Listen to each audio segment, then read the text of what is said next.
नमस्कार, माहिती लिंक या चॅनलमध्ये मी प्रवीण आपल्या सर्वांचे स्वागत करतो। लाडकी बहीण योजना ई-केवायसी करताना काही चुका झाल्या असतील किंवा वडील किंवा पती हयात नसतील किंवा तसेच घटस्फोटित लाभार्थ्यांची ई-केवायसी प्रक्रिया पूर्ण कशी करायची, तसेच अद्यापही ज्यांनी ई-केवायसी प्रक्रिया पूर्ण केली नाही त्यांनी आपली ई-केवायसी कशी करायची याची सर्व माहिती आपण या व्हिडिओमध्ये पाहणार आहोत। चॅनलवर पहिल्यांदा आला असाल तर चॅनलला नक्की सबस्क्राईब करून ठेवा। अशाच नवीन व्हिडिओ आम्ही तुमच्यासाठी घेऊन येत असतो। चला तर मग आपण व्हिडिओला सुरुवात करूया।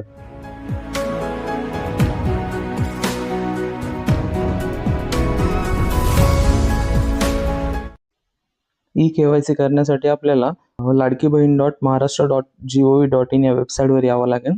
या वेबसाईटची लिंक मी डिस्क्रिप्शन बॉक्समध्ये देत आहे। येथे आल्यानंतर आपल्याला एक नोटिफिकेशन पाहायला मिळेल। ई-केवायसी प्रक्रिया राबवत असताना लाभार्थ्याकडून पर्याय निवडताना संभ्रम असल्यामुळे ई-केवायसी करताना चुका झाल्या असल्यास किंवा पती किंवा वडील हयात नसल्यास तसेच घटस्फोटित लाभार्थ्यांची ई-केवायसी प्रक्रिया पूर्ण करण्यासाठी व अद्याप ई-केवायसी प्रक्रिया पूर्ण केली नसल्यास येथे क्लिक करा असे नोटिफिकेशन आपल्याला पाहायला मिळेल व त्याखाली एक नोट पाहायला मिळते। त्यामध्ये ही एक वेळ सुधारणा करण्याची अंतिम संधी असून हा पर्याय दिनांक 31/12/2025 पर्यंत उपलब्ध करून देण्यात आलेला आहे। ही सर्व माहिती वाचून येथे क्लिक करा या ऑप्शनवर आपल्याला क्लिक करायचं आहे। या ऑप्शनवर क्लिक केल्यानंतर आपल्याला एक पेज पाहायला मिळेल जिथे आपल्याला लाभार्थी आधार क्रमांक नंबर एंटर करायचा आहे। तर आपण आपला लाभार्थी आधार क्रमांक नंबर एंटर करूयात व खाली आपल्याला कॅप्चा फिल करायचा आहे।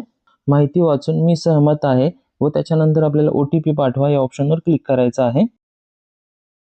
या ऑप्शनवर क्लिक केल्यानंतर आपल्या आधारला लिंक असलेल्या मोबाईल नंबरवर OTP येईल। तो OTP आपल्याला येथे एंटर करायचा आहे। तो OTP एंटर करून खाली आपल्याला सबमिट करा या ऑप्शनवर क्लिक करायचं आहे। सबमिट करा या ऑप्शनवर क्लिक केल्यानंतर आपल्यासमोर नवीन पेज ओपन होईल। त्यामध्ये आपल्याला अनुक्रमांक 1 यामध्ये आपल्याला दोन ऑप्शन पाहायला मिळतील, विवाहित व अविवाहित। आपल्याला पहिल्यांदा विवाहित या ऑप्शनवर क्लिक करायचं आहे। विवाहित या ऑप्शनवर क्लिक केल्यानंतर अनुक्रमांक 2 मध्ये आपल्याला 3 ऑप्शन पाहायला मिळतील। पती हयात आहे, पतीचे निधन झाले आहे, घटस्फोटित। त्यामधील आपण पहिल्या नंबरच्या ऑप्शनवर क्लिक करूयात। येथे आपल्याला आपल्या पतीचा आधार क्रमांक नंबर एंटर करायचा आहे। कॅप्चा फिल करूया व खाली माहिती वाचून मी सहमत आहे या ऑप्शनवर क्लिक करून OTP पाठवा या ऑप्शनवर क्लिक करायचं आहे। OTP पाठवा या ऑप्शनवर क्लिक केल्यानंतर आपल्यासमोर एक पेज ओपन होईल। तो OTP आपल्याला इथे एंटर करायचा आहे। OTP एंटर केल्यानंतर सबमिट करा या ऑप्शनवर आपल्याला क्लिक करायचं आहे। सबमिट करा या ऑप्शनवर क्लिक केल्यानंतर आपल्यासमोर एक पेज ओपन होईल। त्यामध्ये आपल्याला पतीचे नाव पाहायला मिळेल। त्याच्या शेजारी आपल्याला जात प्रवर्ग निवडायचा आहे। त्याखाली आपल्याला दोन ऑप्शन पाहायला मिळतील, A व B। हे ऑप्शन आपल्याला नीट व्यवस्थित वाचून घ्यायचे आहेत। माझ्या कुटुंबातील सदस्य नियमित कायम कर्मचारी म्हणून सरकारी विभाग, उपक्रम मंडळ, भारत सरकार किंवा राज्य सरकारच्या स्थानिक संस्थेत कार्यरत आहेत किंवा नाही, हे दोन ऑप्शन आपल्याला पाहायला मिळतील। योग्य तो पर्याय निवडायचा आहे इथं। त्यानंतर आपल्याला ऑप्शन B मध्ये माझ्या कुटुंबातील सदस्य नियमित कायम कर्मचारी म्हणून सरकारी विभाग, उपक्रम मंडळ, भारत सरकार किंवा राज्य सरकारच्या स्थानिक संस्थेमधून सेवानिवृत्तीनंतर निवृत्तीवेतन घेत आहे किंवा नाही, हे व्यवस्थित वाचून घ्यायचं आहे व योग्य तो पर्याय निवडायचा आहे। त्यानंतर आपल्याला खाली एक लाईन पाहायला मिळेल। त्यामध्ये A व B मध्ये देण्यात आलेली माहिती खरी असून खोटी आढळल्यास खोटी माहिती दिल्याप्रकरणी सक्त कारवाईस मी पात्र राहील, हे वाचून आपल्याला त्या ऑप्शनवर क्लिक करायचं आहे आणि सबमिट करा या ऑप्शनवर क्लिक करायचं आहे। तर अशा पद्धतीने आपण पती हयात असेल तर ई-केवायसी करू शकतो। आता आपण पतीचे निधन झाले असेल व तसेच घटस्फोटित लाभार्थ्यांनी त्यांची ई-केवायसी कशी करायची हे पाहूयात। त्यासाठी आपल्याला सर्वप्रथम वेबसाईटवर यावं लागेल। वेबसाईटवर आल्यावर आपल्याला खाली एक ऑप्शन पाहायला मिळेल, येथे क्लिक करा। आपल्याला त्या ऑप्शनवर क्लिक करायचं आहे। त्या ऑप्शनवर क्लिक केल्यानंतर मागे पाहिल्याप्रमाणे आपल्याला लाभार्थी आधार क्रमांक नंबर एंटर करायचा आहे। लाभार्थी आधार क्रमांक नंबर एंटर केल्यानंतर आपण आपला कॅप्चा फिल करूया व खाली माहिती वाचून मी सहमत आहे या ऑप्शनवर क्लिक करून OTP पाठवा या ऑप्शनवर क्लिक करायचं आहे। येथे आपल्याला OTP एंटर करायचा आहे व सबमिट करा या ऑप्शनवर क्लिक करायचं आहे।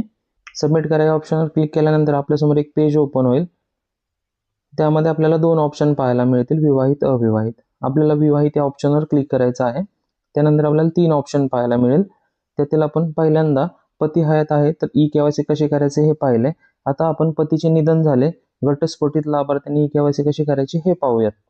त्यामुळे आपण दुसऱ्या ऑप्शनवर क्लिक करूया. दुसऱ्या ऑप्शनवर क्लिक केल्यानंतर आपल्यासमोर एक पेज ओपन होईल. येथे आपल्याला पतीचे आधार क्रमांक नंबर एंटर करण्याची काही गरज पडत नाही. आपल्यासमोर हे डायरेक्ट पेज ओपन होईल, ज्यामध्ये आपल्याला पतीचे नाव पाहायला मिळेल व आपल्याला इथे जात प्रवर्ग निवडायचा आहे. जात प्रवर्ग निवडून खाली आपल्याला ऑप्शन ए व बी हे व्यवस्थित वाचायचे आहे व योग्य तो पर्याय निवडायचा आहे. ऑप्शन ए मध्ये आपल्याला माझ्या कुटुंबातील सदस्य नियमित कायम कर्मचारी म्हणून सरकारी विभाग, उपक्रम, मंडळ, भारत सरकार किंवा राज्य सरकारच्या स्थानिक संस्थेमध्ये कार्यरत आहे किंवा नाही. व ऑप्शन बी मध्ये आपल्याला पाहायला मिळेल माझ्या कुटुंबातील सदस्य नियमित कायम कर्मचारी म्हणून सरकारी विभाग, उपक्रम, मंडळ, भारत सरकार किंवा राज्य सरकारच्या स्थानिक संस्थेमधून सेवानिवृत्तीनंतर निवृत्तीवेतन घेत आहे का नाही. येथील आपल्याला योग्य तो ऑप्शन निवडून पुढे जायचं आहे. त्यानंतर आपल्याला खाली एक ऑप्शन पाहायला मिळतो, माझे पती हयात नसून पतीच्या मृत्यू दाखल्याची सत्यप्रत संबंधित जवळच्या अंगणवाडी सेविका यांच्याकडे दिनांक 31/12/2025 पर्यंत मी जमा करेन. तर आपल्याला याची सत्यप्रत अंगणवाडी सेविका यांच्याकडे 31/12/2025 पर्यंत जमा करणं अनिवार्य आहे. व त्याखाली एक ऑप्शन पाहायला मिळतो, ए व बी मध्ये देण्यात आलेली माहिती खरी आहे व खोटी आढळल्यास खोटी माहिती दिल्याप्रकरणी सक्त कारवाईस मी पात्र राहील. हा ऑप्शन वाचून त्याच्यावर आपल्याला टिक करायचे आहे. तसंच खाली आपल्याला एक नोंद पाहायला मिळते, पती वडील हयात नसल्याचे किंवा घटस्फोटित असल्याचे संबंधित पुरावे लाभार्थ्यांनी दिनांक 31 डिसेंबर 2025 पर्यंत अंगणवाडी सेविकांकडे सादर न केल्यास संबंधित लाभार्थ्यांचे ई-KYC प्रमाणित मानले जाणार नाही आणि ई-KYC अपूर्ण समजली जाईल. ही सर्व माहिती वाचून खाली आपल्याला सबमिट या ऑप्शनवर क्लिक करायचं आहे. तर अशा पद्धतीने आपण ई-KYC करू शकतो. पतीचे निधन झाले असेल तसेच घटस्फोटित लाभार्थ्यांनी त्यांची ई-KYC कशी करायची हे आपण पाहिले. आता आपण अविवाहित लाभार्थी म्हणजेच ज्यांचे वडील हयात आहेत, ज्यांच्या वडिलांचे निधन झाले आहे, अशा लाभार्थ्यांनी त्यांची ई-KYC कशी करायची हे पाहूयात. त्यासाठी आपल्याला वेबसाईटवर यायचं आहे पुन्हा एकदा. त्याच्यानंतर आपल्याला येथे क्लिक करायचं, या ऑप्शनवर क्लिक करायचं आहे. त्यानंतर आपल्याला लाभार्थी क्रमांक नंबर एंटर करायचा आहे व त्याच्यानंतर आपल्याला खाली कॅप्चा एंटर करून माहिती वाचून मी सहमत आहे व त्याच्यानंतर आपल्याला OTP पाठवा या ऑप्शनवर क्लिक करायचं आहे. या ऑप्शनवर क्लिक केल्यानंतर एक OTP पाठवला जाईल. तो OTP आपल्याला इथे एंटर करायचा आहे. आधार कार्डशी लिंक असलेल्या नंबरवर OTP येईल. तो OTP इथे एंटर करून सबमिट करा या ऑप्शनवर क्लिक करायचं आहे. सबमिट करा या ऑप्शनवर क्लिक केल्यानंतर आपल्यासमोर एक नवीन पेज ओपन होईल. त्यामध्ये आपल्याला विवाहित व अविवाहित असे दोन ऑप्शन पाहायला मिळतील. विवाहित लाभार्थ्यांनी त्यांची ई-KYC कशी करायची हे आपण पाहिले आहे. आता आपण अविवाहित लाभार्थ्यांनी त्यांची ई-KYC कशी करायची हे पाहूया. तर आपण इथे अविवाहित या ऑप्शनवर क्लिक करूयात.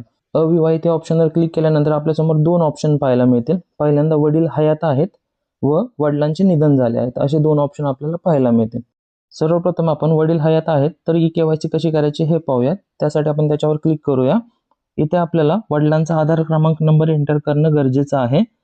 आधार क्रमांक नंबर एंटर केल्यानंतर खाली आपल्याला कॅप्चा एंटर करायचा आहे.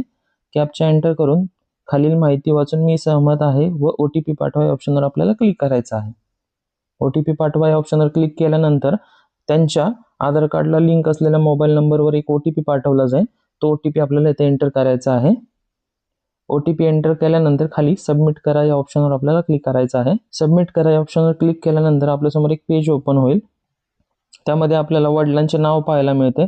आपल्याला शेजारी जात प्रवर्ग निवडायचा आहे व खाली ऑप्शन ए व बी आपल्याला पाहायला मिळेल. ऑप्शन ए मध्ये आपल्याला माझ्या कुटुंबातील सदस्य नियमित कायम कर्मचारी म्हणून सरकारी विभाग, उपक्रम, मंडळ, भारत सरकार किंवा राज्य सरकारच्या स्थानिक संस्थेमध्ये कार्यरत आहे किंवा नाही.